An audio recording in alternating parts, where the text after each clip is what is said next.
നമ്മുടെ ഇന്നത്തെ സിയാറത്തിലെ ഏറ്റവും പ്രധാനപ്പെട്ട ഒരു സ്ഥലത്താണ് നമ്മൾ എത്തിയിട്ടുള്ളത്. ജബലു റഹ്മ മലയാണ് ആ കാണുന്നത്. മലയുടെ പേരാണ് ജബലു. അന്ന് പ്രസംഗിച്ചപ്പോ അടുത്താണ് ഒരു തൂണ് കെട്ടിയിട്ടില്ലേ, ഒരു സ്തൂപം കണ്ടാ എവിടെ? അവിടെയാണ് റസൂൽ സല്ലല്ലാഹു അലൈഹി വസല്ലമ അന്ന് പ്രസംഗിച്ചപ്പം നബി സല്ലല്ലാഹു അലൈഹി വസല്ലമ ജീവിതത്തിൽ എത്ര ഹജ്ജ് ചെയ്തിട്ടുണ്ട്? ഒരു ഹജ്ജ് ചെയ്തിട്ടുണ്ട്. ആ ഹജ്ജിന് ഹജ്ജത്തുൽ വിദാ എന്നാണ് പറയുന്നത്. അതായത് ഹജ്ജിനൊന്ന് നബി പ്രസംഗിച്ചപ്പോ സഹാബാക്കൾക്ക് മനസ്സിലായി ഇനി അധിക കാലമൊന്നും റസൂൽ സല്ലല്ലാഹു അലൈഹി വസല്ലമ ജീവിക്കൂല. അതുകൊണ്ട് ആ ഹജ്ജത്തുൽ വിദാ എന്ന് പറയും. ഹജ്ജത്തുൽ വിദാ നബി സല്ലല്ലാഹു അലൈഹി വസല്ലം പ്രസംഗിച്ചത് ആ മലയുടെ മുകളിലാണ്. നിങ്ങള് ഹജ്ജിന്റെ വീഡിയോ ഒക്കെ കാണലുണ്ടെങ്കിൽ ഹജ്ജിന്റെ വീഡിയോ കാണലുണ്ടെങ്കിൽ ഹജ്ജിന്റെ വീഡിയോ കാണുമ്പോ അതിലുണ്ടാവുന്നുണ്ട് ഈ മലയൊക്കെ ഇങ്ങനെ കല്ലൊക്കെ കാണലുണ്ടോ? ഇല്ലെങ്കിൽ ഇനി അടുത്ത ഹജ്ജിനെങ്കിലും എന്ത് ചെയ്യാം, ഒരേ കൊണ്ടുവന്ന ടി വി ഒക്കെ ഓണാക്കിയിട്ട് ഹജ്ജൊക്കെ ഒന്ന് കാണാം കേട്ടോ. അല്ലാഹു തൗഫീഖ് ചെയ്യട്ടെ. വീഡിയോ കാണാനല്ല, ഇവിടെ വന്ന് ഹജ്ജ് ചെയ്യാനാണ് നമുക്ക് തൗഫീഖ് തരുന്നത്. അപ്പൊ ഈ അറഫ എന്ന് പറഞ്ഞ ഇത്രയും കിലോമീറ്റർ കണക്കിന് ചുറ്റുമുള്ള ഈ സ്ഥലമാണ്. ഇവിടെ എവിടെ നമ്മൾ വന്നാൽ നിന്നാലും എന്ത് കിട്ടും? ഹജ്ജ് കിട്ടും. അതാണ് ഹജ്ജിന്റെ അറഫയിൽ നിൽക്കല്. ഹജ്ജ് ആചാര്യ വന്നെങ്കിൽ നിങ്ങൾ അന്നേ മല ഉണ്ടോ? ഇത് എവിടെയെങ്കിലും ബസ് നിർത്തിയിട്ട് അവിടെ നിന്ന് പോവുക ചെയ്യാം. അങ്ങനെ ഈ മല കാണാനൊന്നും കൊണ്ട് വരാനൊന്നും കഴിയൂല. ഇന്നലെ ഇപ്പൊ കണ്ടില്ല നിങ്ങൾ എന്തോരം തിരക്കാണ് കണ്ടെത്താൻ. ഞാൻ അടുത്ത മാസം ഇതിലും തിരക്കേക്കാൻ, പിറ്റത്തെ മാസം അതിലും തിരക്കായിരിക്കും. അങ്ങനെ കഴിയുന്നവരോട് തിരക്ക് പോകും. നിങ്ങൾ നാട്ടിൽ പോയിട്ട് എന്താ പറയുന്നത് അറിയും? നമ്മളെ കുടുംബത്തിലൊക്കെയുള്ള ആണുങ്ങളോടും പെണ്ണുങ്ങളോടൊക്കെ പറയും നിങ്ങൾ അച്ഛനും നമ്മളൊക്കെ പോകുന്നെങ്കിലും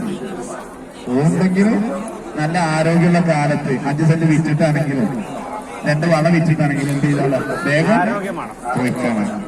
എന്തൊക്കെ കാണാന് ചെയ്യാനും അല്ലാഹു നമുക്കൊക്കെ തൗഫീഖ് ചെയ്യട്ടെ. അപ്പൊ അറഫയുടെ പ്രത്യേകത ഞാൻ നേരത്തെ പറഞ്ഞ കാര്യങ്ങൾ ബസ്സിന് കേട്ടവരും കേൾക്കാത്തവരും ഉണ്ടാവും. ഒന്ന്, ഈ അറഫ എന്ന് പറയുന്ന സ്ഥലത്ത് വെച്ചിട്ടാണ് നമ്മൾ അള്ളാഹുവിനോട് കരാർ ചെയ്തത്. ഇത് അഹദല്ലാഹു മീസാക ബനി ആദം സൂറത്തുൽ അഅറാഫ്. ആര സൂറത്ത് വിഷയങ്ങളാണ്? സൂറത്തുൽ അഅറാഫിലെ 172-ാമത്തെ ആയത്തിലാണ് വിഷയം പറയുന്നത്. എന്ത്? അല്ലാഹു സുബ്ഹാനഹു വ തആല മനുഷ്യരെ മുഴുവൻ ഈ അറഫയിൽ ഒരുമിച്ച് കൂട്ടി. അന്ന് നമ്മളൊക്കെ ഇവിടെ ഉണ്ടായിരുന്നു, നമ്മളൊക്കെ ഇവിടെ ഒരുമിച്ച് കൂടിയിട്ട്. അന്ന് നമ്മൾ ഈ ശരീരമല്ല, റൂഹ് മാത്രമേ ഉള്ളൂ. റസൂൽ സല്ലല്ലാഹു അലൈഹി വസല്ലം മിസ്രിൽ പറഞ്ഞിട്ട് ചെറിയ ഒരു അണുവിന്റെ വലിപ്പം ഉണ്ടാവും. പക്ഷെ നമ്മളൊക്കെ ഉണ്ട്. അന്ന് നമ്മൾ ആരൊക്കെയാണോ കണ്ടത് അവരെ ജീവിതത്തിൽ കാണും. അപ്പൊ കാസർഗോഡുള്ള നമ്മളന്ന് കണ്ടിരുന്നു വിടുന്നു. അതുകൊണ്ട് പിന്നെ നമ്മുടെ ജീവിതത്തിൽ കണ്ടു. അന്ന് പരിചയപ്പെട്ടവരെ ഇവിടുന്ന് പരിചയപ്പെടുള്ളൂ. അന്ന് കണ്ടപ്പോ അങ്ങോട്ട് കൊണ്ട് നമുക്കൊരു ഇണക്കം, സ്നേഹം തോന്നിയെങ്കിലും ഓരോ നമ്മൾ ഇവിടെ വെച്ച് കാണുമ്പോൾ അവരോട് നമുക്കൊരു ഇണക്കവും സ്നേഹവും ബന്ധമൊക്കെ ഉണ്ടാവും. അന്ന് കണ്ടപ്പോ നമുക്ക് റസൂൽ സല്ലല്ലാഹു അലൈഹി വസല്ലം അന്ന് കണ്ട സമയത്ത് വലിയൊരു കമ്പനിയൊന്നും തോന്നാത്ത ആൾക്കാരെ ഇവിടെ വന്നാൽ നമുക്ക് എന്തുണ്ടാവില്ല, അത് നമ്മളെ അയൽവാസിയേക്കാരൻ ചിലപ്പോ നമ്മളെ ബെഞ്ചിമോ 10 കൊല്ലം ഇരുന്നുണ്ടാവും. അവരോട് നമുക്കൊരു താല്പര്യം തോന്നില്ല. ചില ആൾക്കാർ ഒറ്റ ദിവസം കണ്ടാൽ മതി, അപ്പോഴത്തെ എന്തോ ഒരു സ്നേഹം ബന്ധമൊക്കെ ഉള്ളതാവും. അങ്ങനെയൊക്കെ ഉണ്ടാവുന്നുണ്ടോ? ഇല്ലെങ്കിൽ ഈ ക്ലാസ്സുകൾക്ക് ഉള്ളതല്ല, അങ്ങനെയുള്ള ആളുകൾക്കുള്ളത്. അപ്പൊ ഒന്നാമത്തെ കാര്യം, നമ്മൾ അള്ളാഹുവിനോട് കരാർ ചെയ്തത് അലസ്തു ബിറബ്ബിക്കും. അള്ളാഹു ചോദിച്ചത് അലസ്തു ബിറബ്ബിക്കും, ഞാൻ നിങ്ങളുടെ രക്ഷിതാവല്ലേ? കാലു അള്ളാഹുവിനോട് നമ്മൾക്ക് പറഞ്ഞു ബലാ, അതെ അള്ളാഹുവേ നീ ഞങ്ങളുടെ രക്ഷിതാവാണ്. അത് ഇവിടെ വെച്ചിട്ടാണ് നമ്മൾ കരാർ ചെയ്തത്. അപ്പൊ ആ കരാർ ചെയ്ത സ്ഥലത്ത് തന്നെ നമ്മൾ എത്തിയിരിക്കും. ആദ്യമായി അള്ളാഹുവിനോട് നീ ഞങ്ങളെ റബ്ബാണ്, നിന്നെ ഞങ്ങൾ ആരാധിച്ചോളാന്ന് നമ്മൾ കരാർ ചെയ്തത് ഇവിടെ വെച്ചിട്ടാണ്. ആർക്കെങ്കിലും ഓർമ്മ ഉണ്ടത്? ഓർമ്മ ഉണ്ടാവില്ല. കാരണം അത് നമ്മൾ റൂഹിന്റെ രൂപത്തിലാണ് ചെയ്തത്. ഇപ്പൊ നമ്മൾ ഭൂമിക്ക് വന്നത് എങ്ങനെയാണ്? ശരീരത്തിൽ റൂഹും കൂടി ആയിട്ടാണ്. നീ നമുക്ക് ഇവിടുന്ന് പോയാലും നമുക്ക് ഓർമ്മ ഉണ്ടാവും. എവിടെ? മശറയിൽ എത്തുമ്പോൾ നമുക്ക് ഓർമ്മ ഉണ്ടാവും പണ്ട ഇവിടെ കരാർ ചെയ്തതൊക്കെ. അപ്പൊ ഇന്ന് നമ്മൾ ഇവിടെ വന്നിട്ട് ആ കരാർ പുതുക്കണം.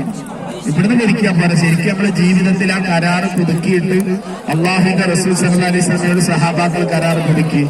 റസൂൽ സല്ലല്ലാഹു അലൈഹി വസല്ലമയുടെ ഖലീഫമാരായ ഔലിയാക്കളോട് പിൽക്കാലത്തുള്ള ആളുകളൊക്കെ ആ കരാർ പുതുക്കി. ആ കരാറിലായി ജീവിച്ച് ആ കരാറിലായി മരിക്കണം. അല്ലാഹു തൗഫീഖ് ചെയ്യട്ടെ.